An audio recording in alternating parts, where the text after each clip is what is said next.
Hello, how are you doing? Welcome to Englisher. Friends, आज मैं आपके लिए टेंस की वीडियो लेकर आया हूँ। टेंस यानी काल। और ये वही टेंस हैं जो हर स्टूडेंट के सामने आते हैं जब वो इंग्लिश लैंग्वेज सीखना स्टार्ट करता है। तो जो सबसे पहले चीज़ उसके सामने आती है वो होते हैं टेंस।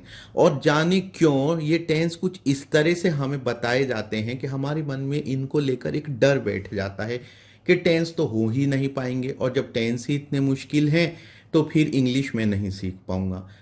फ्रेंड्स, ये बात बिल्कुल रॉन्ग इम्प्रेशन है। ऐसा नहीं है। टेंस को सीखना बहुत आसान होता है। बस आपको कुछ ट्रिक्स की ज़रूरत होती है और एक सही टीचर की ज़रूरत होती है। आज की इस वीडियो में मैं आपको बताने जा रहा हूँ कि कैसे आप टेंस इंग्लिश में टेंस को बहुत आसान तरीके से सीख सकते हैं। मैं कुछ ट्रिक्स बताऊंगा, आप उनको नोट करते जाइएगा। तो लेट्स स्टार्ट। टेंस यानी कि काल। काल का मतलब होता है ये क्रिया को बताते हैं कि कौन से समय में हो रही है। तो इंग्लिश में तीन तरह के टेंसेस होते हैं: प्रेजेंट टेंस, पास्ट टेंस और फ्यूचर टेंस। प्रेजेंट टेंस का मतलब होता है वर्तमान काल, पास्ट का भूतकाल और फ्यूचर का भविष्य काल। हर टेंस के चार टाइप होते हैं, यानी कि प्रेजेंट के भी चार टाइप होंगे: इंडेफिनिट, कंटिन्यूअस, परफेक्ट और परफेक्ट कंटिन्यूअस। ऐसे ही पास्ट के होंगे, ऐसे ही फ्यूचर के होंगे। तो टोटल कुल मिला के हमें 12 तरह के टेंसेस सीखने होते हैं। आज की इस वीडियो में मैं आपको प्रेजेंट के चारों टाइप्स यानी प्रेजेंट इंडेफिनिट और प्रेजेंट कंटिन्यूअस, प्रेजेंट परफेक्ट और प्रेजेंट परफेक्ट कंटिन्यूअस के कुछ ऐसे छोटे छोटे रूल्स बताऊंगा। बस आप उनको एक बार अपने नोटबुक में नोट कर लेंगे और याद कर लेंगे तो आपको टेंस के सेंटेंसेस बनाना बहुत आसान हो जाएगा। तो सबसे पहले जो आता है वो है प्रेजेंट इंडेफिनिट टेंस। अब मैं आपको जो बता रहा हूं आप उसको ध्यान से सुनिए। आपको 5 बातें नोट करनी है। एक तो सबसे पहले आपको, जब भी आप कोई टेंस का टाइप सीख रहे हो तो आप जब उसको सीखेंगे तो सबसे पहले आपको उसके वाक्यों की पहचान करनी आनी चाहिए। दूसरे, आपको ये पता होना चाहिए कि इसमें वर्ब की कौन सी फॉर्म का यूज होगा। तीसरे, आपको ये पता होना चाहिए इसमें कोई ऑक्सिलियरी वर्ब यूज होगी या नहीं होगी। चौथे, कोई इसमें स्पेशल रूल है या नहीं है। और पांचवे, कि हर टेंस जो होंगे, टेंस कोई सा भी टेंस हो, उसमें आपको 3 तरह के सेंटेंसेस सीखने होंगे: अफर्मेटिव, नेगेटिव और इंटेरोगेटिव।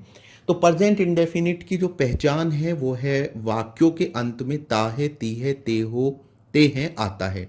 ये हो गई सभी प्रेजेंट का जो प्रेजेंट इंडेफिनिट के जितने भी सेंटेंसेस होंगे उनके लास्ट में ये शब्द जरूर आएंगे: ताहे, तीहे, ते हो, ते हैं। उसके बाद अब हम इनको सीखना स्टार्ट करते हैं अफर्मेटिव, नेगेटिव और इंटेरोगेटिव, वन बाय वन। तो अफर्मेटिव सेंटेंसेस, तो जैसे मैंने बताया सबसे पहले आपको पहचान पता करनी होती है, वो आपको पता लग गई। उसके बाद आपको इसका फॉर्मूला, फॉर्मूला है प्रेजेंट इंडेफिनिट का सब्जेक्ट प्लस वर्ब की फर्स्ट फॉर्म प्लस ऑब्जेक्ट। और इसका रूल, जो स्पेशल रूल है इससे जुड़ा, वो ये है कि अगर सब्जेक्ट सिंगुलर यानी एक वचन है तो वर्ब की फर्स्ट फॉर्म में एस या ई एस जुड़ जाता है। और अगर सब्जेक्ट आई या यू है तो सब्जेक्ट के सिंगुलर होने पर भी, यानी आई या यू के सिंगुलर होने पर भी ये नियम लागू नहीं होता है। तो इसके हिसाब से इसका जो सेंटेंस की इंग्लिश बनेगी: समीर एक कहानी लिखता है, समीर राइट्स अ स्टोरी। बच्चे एक कहानी लिखते हैं, the children right a story. अब नेगेटिव सेंटेंसेस की बात करते हैं। नेगेटिव सेंटेंसेस में ज़्यादा कुछ नहीं, हिंदी में पहचान एज इट इज़ रहेगी, ताहे तीहे वाली। बस आपको वाक्य में नहीं मिलेगा। समीर एक कहानी नहीं लिखता है, तो समीर पहले वाला जो था वो कहानी लिखता है, यहाँ पे नहीं आ गया है। फॉर्मूला इसका होता है सब्जेक्ट प्लस डू नॉट या डज नॉट प्लस वर्ब की first form plus object. Special rule same है जैसे कि हमने अभी पढ़ा था वो, कि एस आई एस वाला, वो ही रूल यहाँ पे डू और डज पे लगेगा। सब्जेक्ट सिंगुलर है तो डज नॉट का इस्तेमाल होगा, सब्जेक्ट प्लूरल है या आई या यू है तो डू नॉट का इस्तेमाल इसमें होगा। तो समीर एक कहानी नहीं लिखता है, Sameer does not right a story. बच्चे एक कहानी नहीं लिखते हैं, the children do not right a story. Interrogative sentences. अब इंटेरोगेटिव सेंटेंसेस के भी दो टाइप होते हैं: क्लोज्ड और ओपन। क्लोज्ड इंटेरोगेटिव सेंटेंसेस वो होते हैं जो क्या शब्द से शुरू होते हैं। क्या समीर एक कहानी लिखता है, क्या बच्चे एक कहानी लिखते हैं। इसका फॉर्मूला होगा, इसमें सेंटेंस की स्टार्टिंग जो होगी वो डज या डू से होगी, प्लस सब्जेक्ट प्लस वर्ब की first form plus object. Special rule वही है कि अगर सब्जेक्ट सिंगुलर है डज होगा, सब्जेक्ट प्लूरल है तो डू होगा, पर अगर सब्जेक्ट सिंगुलर है पर आई या यू में से एक है तो भी डू का ही इस्तेमाल होगा। वाक्य में अगर नहीं भी आ रहा है तो सब्जेक्ट के बाद नॉट लगा देते हैं। तो क्या समीर एक कहानी लिखता है कि English, does Sameer right a story. क्या बच्चे कहानी लिखते हैं, do the children right a story. Interrogative sentences का जो दूसरा टाइप है ओपन इंटेरोगेटिव। ओपन इंटेरोगेटिव का मतलब होता है कि इनमें प्रश्नवाचक शब्द जो क्वेश्चन वर्ड है वो वाक्य के बीच में आता है। समीर एक कहानी क्यों लिखता है, बच्चे एक कहानी क्यों लिखते हैं, वह स्कूल क्यों जाता है, वह स्कूल कहाँ जाता है। प्रश्नवाचक शब्द क्यों, कहाँ, कब, कैसे हो सकते हैं। फॉर्मूला होता है कि क्वेश्चन वर्ड स्टार्टिंग में आएगा, फिर डज या डू में से कोई सी एक ऑक्सिलियरी वर्ब आएगी, फिर सब्जेक्ट, फिर वर्ब की फर्स्ट फॉर्म, फिर ऑब्जेक्ट आएगा। स्पेशल रूल में वही है, सब्जेक्ट सिंगुलर तो डज, सब्जेक्ट प्लूरल या यू तो डू का इस्तेमाल होगा। तो it's very very easy. Sameer एक कहानी क्यों लिखता है, why does Sameer right a story. बच्चे कहानी क्यों लिखते हैं, why do the children right a story. तो ये थी इंडेफिनिट की बात। कंटिन्यूअस की बात करें, प्रेजेंट कंटिन्यूअस टेंस की। तो प्रेजेंट कंटिन्यूअस टेंस या कोई भी कंटिन्यूअस टेंस उसका मतलब होता है काम अभी चल रहा है। पहचान, सबसे पहले पहचान सीखेंगे तो वाक्य के अंत में रहा है, रही है, रहे हो, रहे हैं शब्द आता है। अब जैसे हमने पिछले में पढ़ा कि इंडेफिनिट होता है, इंडेफिनिट में अफर्मेटिव, नेगेटिव, इंटेरोगेटिव होते हैं, ऐसे ही कंटिन्यूअस में भी आपको अफर्मेटिव, नेगेटिव और इंटेरोगेटिव की इंग्लिश बनानी है। तो सबसे पहले हम अफर्मेटिव से स्टार्ट करते हैं। तो अफर्मेटिव का एक एग्जांपल दे देता हूं। समीर एक कहानी लिख रहा है। फॉर्मूला, सब्जेक्ट इज या एम या आर प्लस वर्ब की ING form plus object. Special rule ये है, अगर सब्जेक्ट सिंगुलर है तो इसका यूज होगा, सब्जेक्ट प्लूरल है तो आर का यूज होगा, यू के साथ भी आर का ही यूज होगा और आई के साथ एम का यूज होगा। तो ये इसमें स्पेशल रूल है। तो इंग्लिश हुई, समीर एक कहानी लिख रहा है, Sameer is writing a story. बच्चे एक कहानी लिख रहे हैं, the children are writing a story. Negative sentences, पहचान वही है, रहा है, रही है, रहे हो, साथ ही वाक्य में नहीं शब्द भी आ जाएगा। समीर एक कहानी नहीं लिख रहा है, बच्चे एक कहानी नहीं लिख रहे हैं। ये ऐसे सेंटेंस हो सकते हैं। फॉर्मूला है, सब्जेक्ट इज एम आर के बाद बस आपको नॉट जोड़ना है, वर्ब की आईएनजी फॉर्म लगेगी, ऑब्जेक्ट, और स्पेशल रूल पहले की तरह है, सिंगुलर सब्जेक्ट्स इज यूज करते हैं, प्लूरल सब्जेक्ट्स आर यूज करते हैं, यू के साथ आर यूज होता है चाहे यू सिंगुलर हो या प्लूरल हो, और आई के साथ एम का यूज होता है। तो समीर एक कहानी नहीं लिख रहा है, Sameer is not writing a story. बच्चे एक कहानी नहीं लिख रहे हैं, the children are not writing a story. Interrogative sentences, पहला टाइप क्लोज्ड, क्या से शुरू होने वाले। क्या समीर एक कहानी लिख रहा है, क्या बच्चे एक कहानी लिख रहे हैं। फॉर्मूला इज एम आर वाक्य के शुरू में आ जाएगा इंग्लिश में, फिर सब्जेक्ट, फिर वर्ब की ING form plus object. Special rule अभी अभी हमने जो पढ़े वो जू के तू लगेंगे इज एम आर के ऊपर। Singular is, plural are, you के साथ भी आर और आई के साथ एम का इस्तेमाल होगा। इनमें अगर नहीं आता है, जैसे कि क्या समीर एक कहानी नहीं लिख रहा है, तो हम सब्जेक्ट के बाद नॉट लगा देते हैं। क्या समीर एक कहानी लिख रहा है, is Sameer writing a story. क्या बच्चे एक कहानी लिख रहे हैं, are the children writing a story. Interrogative का दूसरा टाइप ओपन इंटेरोगेटिव, जिसमें क्वेश्चन वर्ड वाक्य के बीच में आता है। क्यों, कहाँ, इन वाक्यों के बीच में, जैसे कि समीर एक कहानी क्यों लिख रहा है, तुम स्कूल क्यों जा रहे हो, ऐसे आप कह सकते हैं। फॉर्मूला, पहले क्वेश्चन वर्ड, फिर इज एम आर, फिर सब्जेक्ट, फिर वर्ब की आईएनजी फॉर्म और फिर ऑब्जेक्ट। अगर सब्जेक्ट सिंगुलर है तो इज, प्लूरल है तो आर, यू के साथ आर और आई के साथ एम का यूज होता है। समीर एक कहानी क्यों लिख रहा है, why is Sameer writing a story. बच्चे कहानी क्यों लिख रहे हैं, why are the children writing a story. Present perfect tense. वाक्यों के अंत में चुका है, चुकी है, चुके हो, चुके हैं आता है, या लिया है, ली है, लिए हैं, दिया है, दी है, दिए हैं आदि शब्द आते हैं। आपको अगर आप देखेंगे तो इन वाक्यों के अंत में आपको है शब्द जरूर मिलेगा और ता नहीं होगा, तो यानी ये प्रेजेंट इंडेफिनिट के तो नहीं हुए क्योंकि ता नहीं है, और लास्ट में है भी जुड़ा होगा, क्रिया भी होगी, तो इससे आपको पहचानने में आसानी हो जाएगी कि सेंटेंस जो है प्रेजेंट परफेक्ट का है। तो जैसे आप कह सकते हैं कि हिंदी में क्रिया में आ ई ए जुड़ा होता है, क्रिया के बाद है शब्द जरूर जुड़ा रहता है। जैसे कि उदाहरण के तौर पे किया है, उठा है, गए हैं, लिखा है, सोचा है, खाई है, बताए हैं आदि। बस जो मैंने आपको बताया वो याद रखना कि उसमें ता नहीं होगा लेकिन है होगा, क्रिया होगी। अफर्मेटिव से स्टार्ट करते हैं। उदाहरण, समीर एक कहानी लिख चुका है। इसको ऐसे भी बोल सकते हैं, समीर ने एक कहानी लिखी है। फॉर्मूला सब्जेक्ट प्लस हैज या हैव प्लस वर्ब की थर्ड फॉर्म प्लस ऑब्जेक्ट। देखिए, मैं आगे बढ़ूं से पहले कह दूं कि परफेक्ट में हर जगह वर्ब की थर्ड फॉर्म यूज होगी, इररेस्पेक्टिव ये कौन सा परफेक्ट टेंस है। तो इसलिए जैसे ही परफेक्ट टेंस आप वर्ब की थर्ड फॉर्म तो जरूर ही लगाएंगे। ठीक। हैज और हैव जो है वो ऑक्सिलियरी वर्ब हैं। इनका स्पेशल रूल है कि सब्जेक्ट सिंगुलर है, हैज है, प्लूरल है तो हैव है, लेकिन आई या यू के साथ हैव का ही यूज होता है। तो समीर एक कहानी लिख चुका है, Sameer has written a story. बच्चे कहानी लिख चुके हैं, the children have written a story. Negative sentences, वाक्यों के अंत में पहचान जूं की तू है, बस वाक्य में आपको नहीं शब्द मिलेगा। समीर एक कहानी नहीं लिख चुका है, समीर ने कहानी नहीं लिखी है। फॉर्मूला जो आपने अफर्मेटिव में पढ़ा सेम रहेगा, बस आपको हैज या हैव के बाद नॉट जोड़ना है। और स्पेशल रूल भी बहुत आसान, वो ही सिंगुलर के साथ हैज, प्लूरल और आई और यू के साथ हैव का यूज होगा।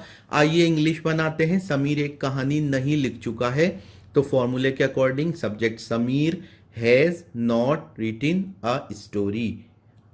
बच्चे एक कहानी नहीं लिख चुके हैं, the children have not written a story. Interrogative sentences, closed क्या से शुरू होने वाले, क्या समीर एक कहानी लिख चुका है। फॉर्मूला, जैसे कि आप जानते हैं कि जो क्लोज इंटेरोगेटिव हैं उन सब में जो ऑक्सिलियरी वर्ब है वो सेंटेंस के स्टार्ट में आती है इंग्लिश में। तो यहां पे हैज या have plus subject plus verb की third form plus object. Special rule, अगर सब्जेक्ट सिंगुलर है तो हैज, प्लूरल आई यू है तो हैव का यूज होगा। वाक्य में अगर नहीं है तो सब्जेक्ट के बाद नॉट लगेगा। क्या समीर एक कहानी लिख चुका है, has Sameer written a story. क्या बच्चे कहानी लिख चुके हैं, have the children written a story. Open interrogatives, question word वाक्य के बीच में आएगा। समीर एक कहानी क्यों लिख चुका है।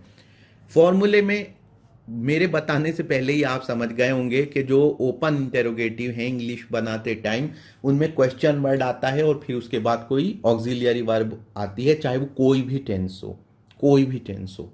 तो क्वेश्चन वर्ड प्लस हैज या have plus subject plus verb की third form plus object. Special rule, अगर सब्जेक्ट सिंगुलर तो हैज, प्लूरल तो हैव का यूज होगा, और अगर आई या यू है तो भी हैव का यूज होगा। अगर वाक्य में नहीं शब्द भी है तो सब्जेक्ट के बाद नॉट लगाते हैं। समीर एक कहानी क्यों लिख चुका है, why has Sameer written a story. बच्चे कहानी क्यों लिख चुके हैं, why have the children written a story. Present perfect continuous tense, ये सबसे ट्रिकी जो टेंस हैं हिंदी बोलने वालों के लिए, इसकी को पहचानना बड़ा मुश्किल होता है। तो मैं आपको कुछ ऐसी ट्रिक्स बताऊंगा कि उसके बाद आपकी सारी प्रॉब्लम दूर हो जाएगी। आप सेंटेंस पहचानेंगे भी कि ये कंटिन्यूअस का है या परफेक्ट कंटिन्यूअस का है, उसकी इंग्लिश भी बहुत आसानी से बनाएंगे। पहचान है, वाक्यों के अंत में ता रहा है, ती रही है, ते रहे हो, ते रहे हैं, ता रहा हूं शब्द आते हैं और समय का उल्लेख होता है। ये बात आप समझ गए। लेकिन आपको मैं बता दूं कि नॉर्मली जब हम पढ़ते हैं तो कहीं भी कोई ता रहा है, ती रही है नहीं इस्तेमाल करता है, सीधे बोलते हैं रहा है, रही है।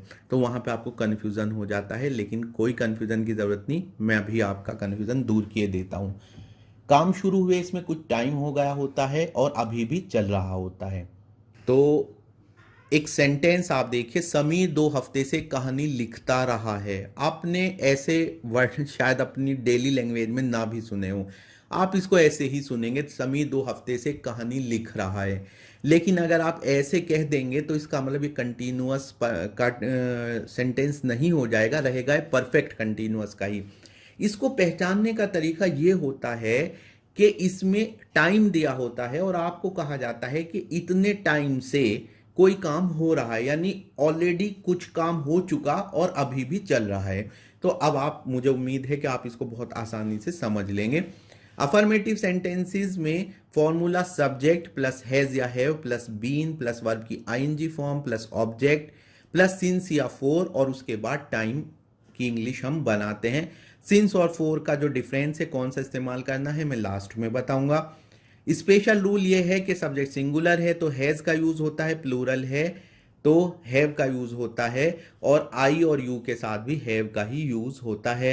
समीर 2 हफ्ते से कहानी लिखता रहा है। Sameer has been writing a story for 2 weeks. बच्चे 2 हफ्ते से कहानी लिखते रहे। The children have been writing a story for 2 weeks. Negative sentences तो बहुत आसान होते हैं। एग्जाम्पल, समीर 2 हफ्ते से कहानी नहीं लिखता रहा है, तो इसकी जो आप इंग्लिश कैसे बनाएंगे, फॉर्मूला है कि बस आपको इसमें हैज़ या हैव के बाद नॉट जोड़ना है। तो सब्जेक्ट प्लस हैज़ या have plus not plus been plus verb की ING form plus object plus since या for plus time. Special rule same है, सब्जेक्ट सिंगुलर है हैज़ आएगा, प्लूरल है या आई या यू है तो हैव आएगा। आइए इंग्लिश बनाते हैं। समीर 2 हफ्ते से कहानी नहीं लिखता रहा है। Sameer has not been writing a story for 2 weeks. बच्चे 2 हफ्ते से कहानी नहीं लिखते रहे हैं। The children have not been writing a story for 2 weeks. Interrogative sentences, closed क्या से शुरू होने वाले, क्या समीर 2 हफ्ते से कहानी लिखता रहा है Sameer been writing a story for 2 weeks. Formula, शुरू में हैज या हैव आएगा, फिर सब्जेक्ट, फिर बीन, फिर वर्ब की ING form plus object plus since या for plus time. Special rule, subject singular है हैज आएगा, प्लूरल या आई या यू है तो हैव आएगा। वाक्य में अगर नहीं आता है तो सब्जेक्ट के बाद नॉट लगाते हैं। तो क्या आप इसकी इंग्लिश आप खुद से बना सकते हैं। क्या समीर 2 हफ्ते से कहानी लिखता रहा है Sameer been writing a story for 2 weeks. क्या बच्चे 2 हफ्ते से कहानी लिखते रहे हैं, have the children been writing a story for 2 weeks. Open interrogatives, question word वाक्य के बीच में आएगा। समीर 2 हफ्ते से कहानी क्यों लिखता रहा है। Formula, question word plus has या have plus subject plus been plus verb की ING form plus object plus since या फोर प्लस टाइम। अगर सब्जेक्ट सिंगुलर है तो हैज का यूज होगा, प्लूरल है तो हैव का यूज होगा, आई और यू के साथ भी हैव का यूज होगा। वाक्य में नहीं शब्द भी है तो सब्जेक्ट के बाद नॉट लगेगा। समीर 2 हफ्ते से कहानी क्यों लिखता रहा है, वाई है Sameer been writing a story for 2 weeks. बच्चे 2 हफ्ते से कहानी क्यों लिखते रहे हैं, why have the children been writing a story for 2 weeks. Since और फोर के बीच का डिफरेंस कौन सा यूज होगा। अगर जो आपको टाइम का पॉइंट बताया जाता है वाक्य में, टाइम का पॉइंट 2 बजे से, यानी आप एक निश्चित पॉइंट की बात कर रहे हैं, सुबह से, शाम से, जनवरी से, सैटरडे से, 2020 से, तो आपको एक निश्चित पॉइंट बता दिया जाता है कि इस टाइम से काम चल रहा है तो आप यूज़ करते हैं सिंस का। अगर आपको एक निश्चित पॉइंट ना बताकर टाइम की ड्यूरेशन बताई जाती है, 2 घंटे से, 2 साल से, 2 महीने से, तो आप फोर का यूज़ करते हैं।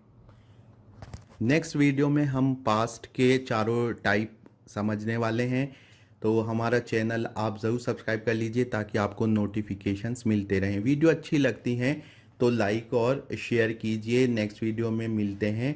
Thank you very much.